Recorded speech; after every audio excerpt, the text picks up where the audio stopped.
Question number 3 क्या कह रहा है, diagonal of AC of a parallelogram ABCD, ये पैरेललोग्राम है एबीसीडी, इसका डायगोनल बाइसेक्ट कर रहा है एंगल ए को, यानी ये और ये दोनों बराबर है, बाइसेक्ट कर रहा है, दो इक्वल पार्ट में बांट रहा है, so that it's also bisect angle C, यानी हमको शो करना है कि ये एंगल दोनों बराबर है, यानी ये एसी जो है इस एंगल को इक्वल पार्ट में बांट रहा है एंगल सी को। ठीक है, तो हमारा गिवन क्या है, हमारे पास गिवन है कि ये एंगल, इस एंगल का नाम क्या हो जाएगा, B A C, angle B A C equal to क्या हो जाएगा, ये C A D, angle C A D क्यों है, क्योंकि angle A C bisect angle A, तो ये बाइसेक्ट करा तो ये दोनों एंगल बराबर होगा। ठीक है, अच्छा जी, अब ये देखिए ये एंगल, ये पैरेलल एबीसीडी क्या है, पैरेललोग्राम है, तो ये एंगल इसके बराबर होगा क्योंकि ए बी पैरेलल होगा सीडी के, और ये एसी क्या होगा, ट्रांसवर्सल होगा, तो हमारा angle B A C equal to क्या हो जाएगा, ए सी डी के बराबर हो जाएगा। ठीक है, क्या होगा, अल्टरनेट इंटीरियर एंगल। ठीक है, दूसरा ये वाला एंगल इसके बराबर हो जाएगा, क्योंकि ये दोनों लाइन एडी और बीसी पैरेलल होगा, तो ये ट्रांसवर्सल है, तो एंगल क्या हो जाएगा, इस एंगल का नाम क्या है, C A D, angle C A D equal to क्या हो जाएगा, इस एंगल का नाम क्या हो जाएगा, A C B, angle A C B, ये भी क्या हो जाएगा, अल्टरनेट इंटीरियर एंगल। ठीक है, अल्टरनेट इंटीरियर एंगल। ठीक है, ये अल्टरनेट इंटीरियर एंगल हो गया, तो जब हमको मालूम है कि बीसी और सीडी बराबर है, तो ये दोनों भी बराबर हो जाएगा फ्रॉम, ठीक है ना, ये दोनों बराबर है, तो ये इसके बराबर है, ये इसके बराबर है, देयरफॉर क्या हो जाएगा, A C D equal to क्या हो जाएगा, A C B, hence A C bisect angle C. अब ये दोनों एंगल बराबर हो गया, तो ये किसका होता है, एसी एंगल सी को बाइसेक्ट कर रहा है, तो पहला वाला पार्ट हमारा हो गया। अब दूसरा पार्ट क्या है, ए बी सी डी को रोम्बस प्रूफ करना,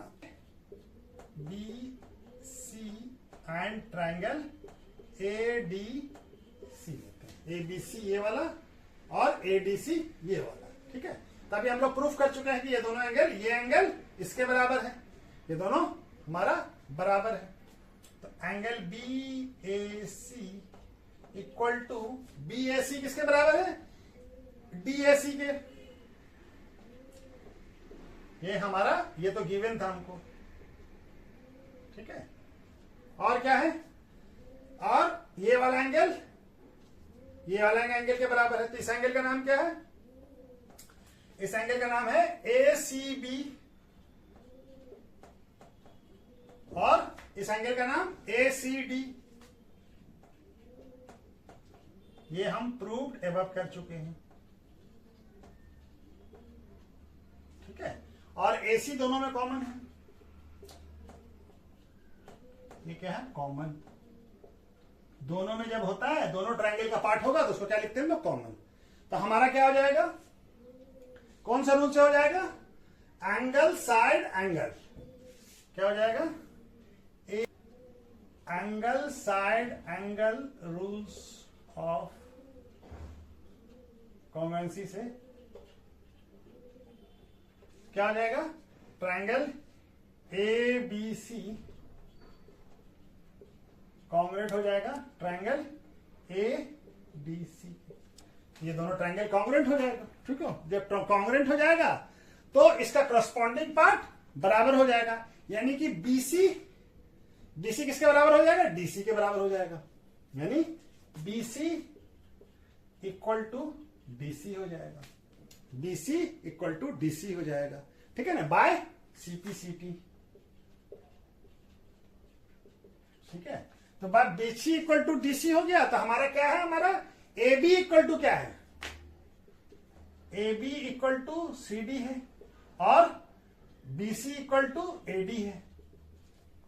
तो अब यहां पे BC इक्वल टू CD है, तो यानी सारा देयरफॉर ये क्या हो जाएगा, AB equal to BC equal to DC equal to AD हो जाएगा। तो चारों साइड हमारा क्या हो गया, इक्वल हो गया। तो ए पैरेललोग्राम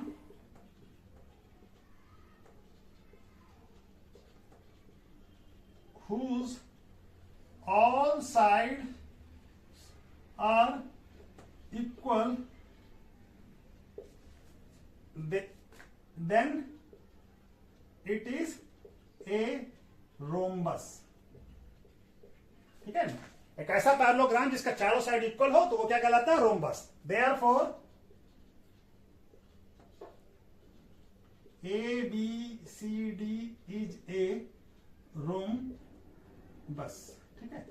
तो ये हमारा रोम्बस प्रूफ हो गया।